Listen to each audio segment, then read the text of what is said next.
Salut. J'aimerais vous offrir quelques mots d'encouragement.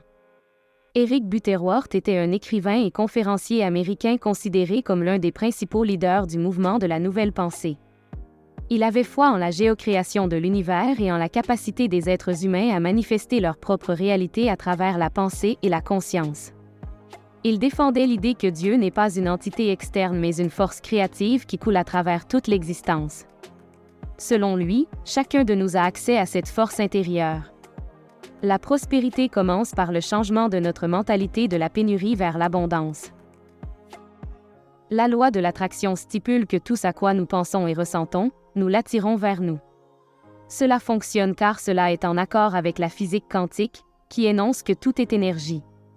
Par conséquent, nos pensées et nos émotions sont également de l'énergie et créent des vibrations qui peuvent affecter la réalité que nous vivons. Si une personne pense et ressent des choses positives à propos de l'argent, elle créera une vibration positive qui attirera plus d'argent dans sa vie. Eric Butterworth a défini la conscience comme un état d'être, et non comme une chose en soi. Pour lui, la conscience est l'état dans lequel l'esprit, le corps et l'esprit sont intégrés et harmonisés. En d'autres termes, c'est un état de paix, d'amour, de joie et de réalisation. La prospérité est une manière de vivre et de penser, pas seulement à propos de l'argent ou des biens. Il y avait un jeune homme qui cherchait la sagesse, il a donc consulté un moine sage et lui a demandé ce qu'il pouvait faire pour obtenir la sagesse. Le moine l'a alors emmené à un ruisseau et a plongé sa tête dans l'eau pendant quelques secondes.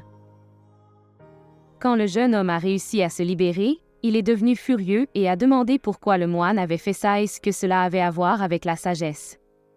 Le moine a répondu : « Quand tu étais sous l'eau, tout ce que tu voulais, c'était respirer. La sagesse est le désir continu de connaissance, tout comme tu veux respirer quand tu manques d'air. » À partir de ce moment, le jeune homme a su que la quête de la sagesse n'était pas seulement une question d'acquisition de connaissances, mais d'avoir un désir constant d'apprendre et d'évoluer. La prospérité a également à voir avec l'évolution, tout comme la pauvreté est une manière de vivre et de penser. Vous attirez davantage ce sur quoi vous vous concentrez. Si vous voulez manifester de l'argent ou quoi que ce soit d'autre, vous devez être aligné avec le tout, car il n'y a pas de division. Ce n'est qu'une illusion implantée dans nos esprits. Nous devons comprendre notre véritable nature et le pouvoir que nous avons sur notre réalité. Les problèmes financiers peuvent être la manifestation extérieure d'états internes de conscience. Quand quelqu'un est submergé par un sentiment d'urgence, quelque chose ne va pas et est en décalage car cela sort du flux divin. La même chose se produit lorsque nous pensons à l'argent et ressentons une pression de manque ou d'indignité.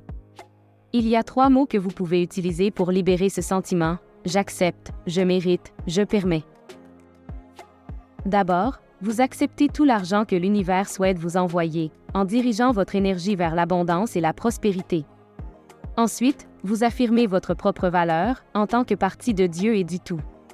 En le permettant, vous lâchez prise sur les croyances limitantes ou les pensées négatives sur la prospérité ou tout autre problème qui bloque votre abondance pratique.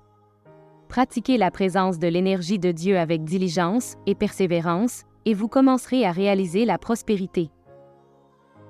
Ce concept est basé sur les principes de l'unité et l'idée que tout dans l'univers est fait de la substance divine de Dieu, y compris l'argent et la richesse. En pratiquant la pleine conscience et en reconnaissant la présence de cette substance dans nos vies, nous pouvons attirer davantage.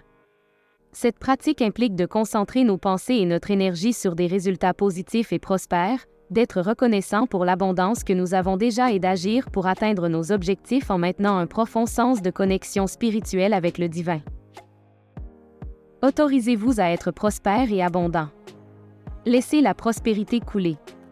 Laissez la santé couler. Laissez l'amour couler. Par-dessus tout, Dieu coule en vous et toute votre vie changera. Si vous aimez cette vidéo, aidez ce contenu à atteindre plus de personnes en laissant votre like et abonnez-vous également à notre chaîne. Commentez Amen si vous vous sentez abondant.